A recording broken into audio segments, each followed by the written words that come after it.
County General 101, if you would go through one page and let me ask a question. Yes, sir. Page 1, all the items here are line item transfers. I'll go through them. Stop me if you have questions, but most of these are very small amounts. First one, election commission, just a transfer between legal notices and travel. Second one with register of deeds, transfer just between benefits and insurance. County buildings, transfer between data processing and mainly we did email upgrades, so we need more money in the data processing for the contracts. The trustees, small amount there, the $25 between equipment and supplies. The next one is county clerk, transfer between legal notices and supplies, and the last one is the general session judge, transfer between staff development and travel.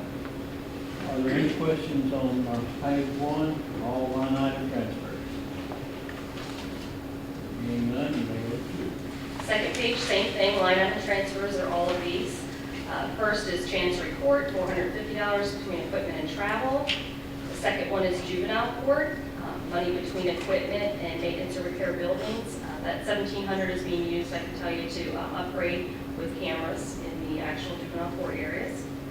Sheriff's office is line item transfers between some benefits and supplies coming from other ones that are benefit and supplies. It's a cost center issue there with 80. The jail, line item transfers just between maintenance repair equipment, less the buildings. And the last one is the medical center, or local health center, a total of $350 coming out of communication to cover dues and maintenance and repair. Are there any questions on page 2, all line item transfers? Being none, look through. Third page, same thing again. These are line item transfers. The first one is EMS. Where you see the CC column there for 100, this is just shoring up the numbers from the Hurricane Ian. He had more overtime than medical personnel. Can tell you in cash expenses we had about $21,000, but we're looking to be reimbursed for about $27,000, and that would also cover some of the expenses for wear and tear on the ambulance going down there. So we hopefully will recover 100% plus on that. The next one, libraries, just $150 going between legal notices and services into office supplies insurance. And then the last one, another line item transfer, just pulling money from other equipment, which was audiovisual equipment here at the visitor center, from office and furniture fixtures. Do we have any questions on page 3, all line item transfers? Being none, Page 4. Okay, on this page, this goes into either new grants, new revenues, or new money. So I'll go through each one. The first one, this is County Mayor's Office. Microsoft is upgraded to Windows 11. Our older servers are no longer able to upgrade to that. That is the main server that serves for all the accounting software for our payroll, payables, receivables, anything to do with accounting. So we need to upgrade that server, otherwise we're right now at sort of a risk because Windows will not, the upgrades that they do on Windows 11 won't come through for us if there's any patches. So I'm able to pull that. You've heard me speak before, sales tax is up, so I'm looking at, you'll see this reoccurring, this 40210 local option sales tax. I'm not taking it up any higher than what I think the estimate would be at year end, but I'm using it in a couple different places so that we're not pulling out of fund balance. We can pull it, you can amend your revenue up as well. The second one, that one is election commission. That one, I know it looks like a very large number, $300,000 there. And Mr. Perigo is here if anybody needs to speak with him. But this is a VPAT transition election grant. Basically, it's for voting machines. It says see attached information. That information starts on pages 6 through pages 11. It should be 100% reimbursable grant, and the reason I say should be is both Daniel and myself did not like the language that was seen on page 8, yes, thank you, where it says goal is to fund 100% of cost of transition via reimbursement grant. And the reason I bring this up is because this grant is going to be a little different than what most state grants do. Typically when you get a state grant, you get the grant contract and we get a full grant contract, we review, the mayor signs it before we can ever start spending money. And in most cases, the state won't even let you spend until the fully executed copy is back. In this case, they're not even gonna write the grant until we fully spend the money. So we're gonna have to go out for procurement, do an RFP, spend all the money, and then the State Department of Elections is gonna actually write up these grants. So, does it make me a little nervous? Yes, but are the machines also mandatory? Yes. So we don't think there's gonna be. I mean, Montgomery County, I think Daniel said they just did, went through theirs at the end of January last month. Henry County's working on theirs now. This is going statewide, that counties have to have these, but it's just there's always a risk if something were to happen or they were to say we didn't do something right. So that's just the only thing there. Just want to make sure everybody's aware on that one. Keep going. Any questions on that? Okay, the third one, these are appraisal fees. Here again, pulling $5,000 from the increase that we've had in sales tax. And this is something the mayor asked me to put in for fees for the ballpark, appraisal fees. These are the two, one from across from Stewart County High School and the other one in Indian Mound Park. So that's what that would go towards, and that's just an estimate, hopefully it'll be lower. Fourth one on the page is the sheriff's office. This is insurance recovery. Another insurance recovery we have with some damaged vehicles. We're offsetting that for the maintenance repair cost. And then that second $763, that's just a reversal. We have that already in the original budget, so I'm taking it back out. And then the last one, the county coroner.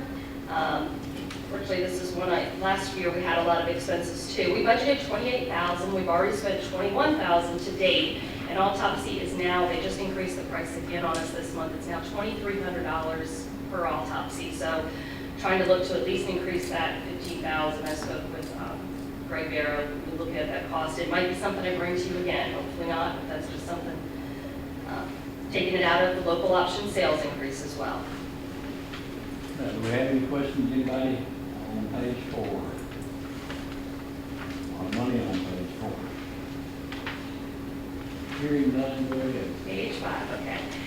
Page 5, this is an increase, and is Director Barrow here in case? Yeah, he is, in case he wants to speak to this. This is an increase coming from Director Greg Barrow, our EMS Director. Basically, he has a part-time EMS personnel. He would like to move that individual into a full-time position. However, most full-time positions in the county are either 37.5 and some are 40. He only wants to put her at 30, which is considered full-time. That is full-time also by the insurance laws, the Affordable Care Act, as everybody knows. So we would have to offer insurance. What I did for you is on page 12. I broke out what a full year's cost would be, because if approved mid-year, then of course you're going to look at the full year cost for next year. So all things remaining constant, meaning wages and benefits, the total cost yearly would then be $43,581, and that's assuming the highest benefits are elected. We do not know what a person will elect until they actually are hired. HIPAA laws do not allow us to even disclose that once they elect. Then what the current budget is roughly $18,000, so the annual difference you see there is $25,639. This year, for him to do it mid-year, he would only need $9,000 because of the months left, plus the money he already had in part-time personnel. Any questions on that, anyone? I do have one question on that. I'm not saying I'm for or against, but my question is, we were faced with a similar situation last meeting, and we deferred that to budget and finance time. So I would like the committee to Discuss that just a little. I did want to speak, I'm sorry, Commissioner Duber, I did want to speak on one thing that I forgot to say. That money, as you see, it's not coming from sales tax, that's actually coming from patient charges. Right now, the EMS is up. We budgeted $815,000. They are probably up, but we're going to look at percentage-wise where we are with 7 months of the year. We're going to get another $150,000. Greg could probably speak to that a lot better than me. It's the different increases. There's different things going on with Medicare, but and he could probably speak to the need, obviously, a lot better than I could. But that is just one thing I want to make sure I did say, that revenue is up this year. all I'm saying is, we got budget and finance coming up where we're gonna start meeting and hammer out this new budget in another month or two. I understand, I agree. Somebody came before us last meeting Yes, it is. and was wanting to do something with their employees, and we tabled that until budget and finance. That is correct. Now, this would not be right in my book. If we done it for them, then we need to do it for this one. It's only a couple months. So I see your point. Everybody's gonna come before us and want new employees, pay raises and everything else. It just seems fair that if you're gonna turn down, as a matter of fact, I think it was the lady from the library. It was the library director, so it's. If you're gonna turn down somebody else, you can't turn around and say okay to something like this, you know what I'm saying? Not when we're gonna start meeting here in a month or two, couple months. That's just me throwing that out there. Y'all chew on that and do what you want to. Currently, haven't been mentioned it, but our secretary is 17 hours a week. And our budget, with our budget plus what we're collecting, we're looking at about $2.7 million. And I've got a 17-hour secretary. And we're just not getting the job done with that. Our collections are up 157,000 to be exact, half in 7 months. So, we could be looking at $300,000 to $350,000 increase in our collections over last year. With those collections coming in, there's more demand. Of course, we do have a billing company. That's the reason we went to a part-time secretary. But with the funds coming in that we have coming in now, her work is increased. I'm having to call her at home and get her to do stuff at home on her time.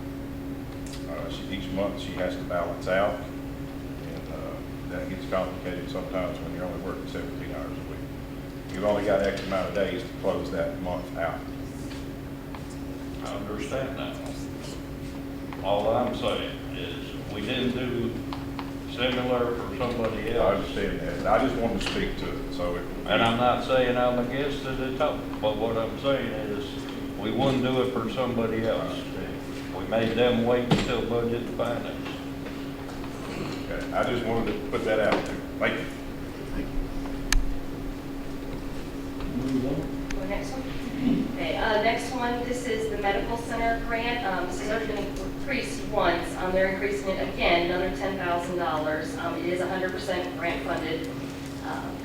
And they basically just want to increase it for some more renovations to the medical center, and the awning is the main thing they're doing to that building.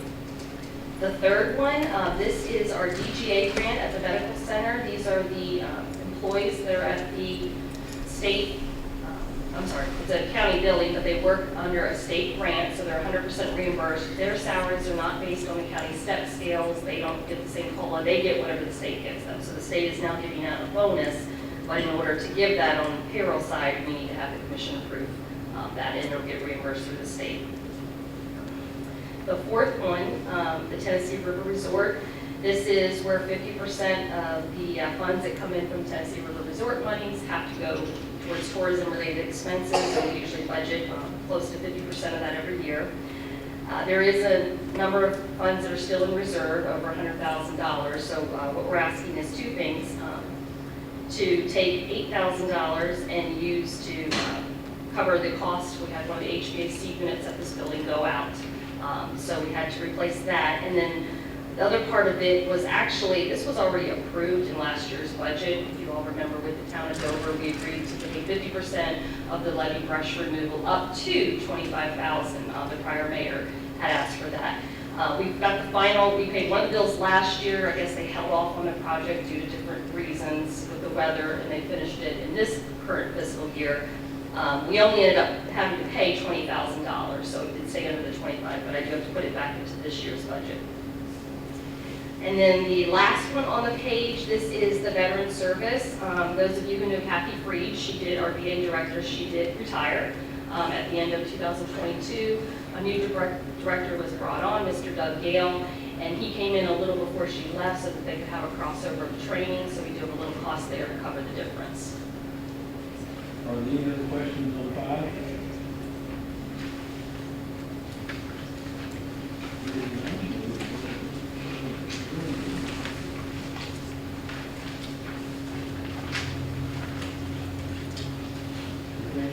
13? Yes, sir. This is, we're still have funds in our ARPA, our special revenue fund that we're trying to spend out. So the mayor has asked if we could take $60,000 to finish off the basement project of this building. That would cover what was remaining in flooring, doors, windows. So that's what that $60,000 there represents, and then we're just moving it over to the general fund where we can actually cut the checks through that fund. Any questions on that?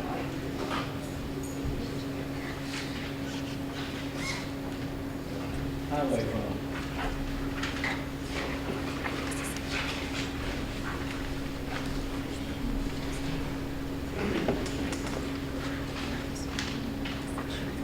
We're not asking for any money, we're just moving some around.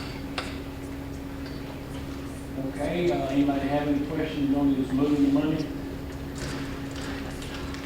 $58,120. Hearing none?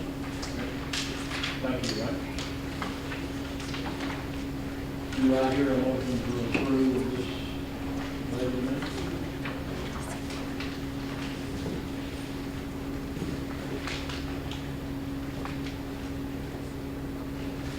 All right. I'm gonna motion to approve. Do I have a second? I have a motion and a second. All in favor say aye. All opposed? For one reason.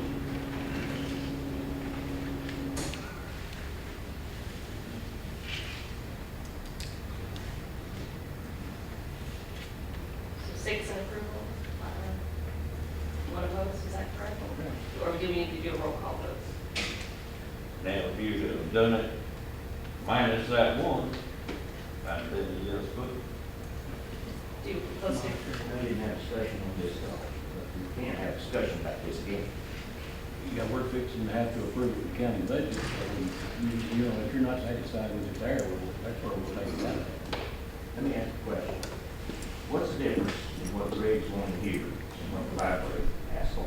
They want to raise it. Well, there's two differences. I mean, honestly, there's, she wanted to change step scale, but there's also the factor of generating revenue. I mean, the library doesn't generate revenue.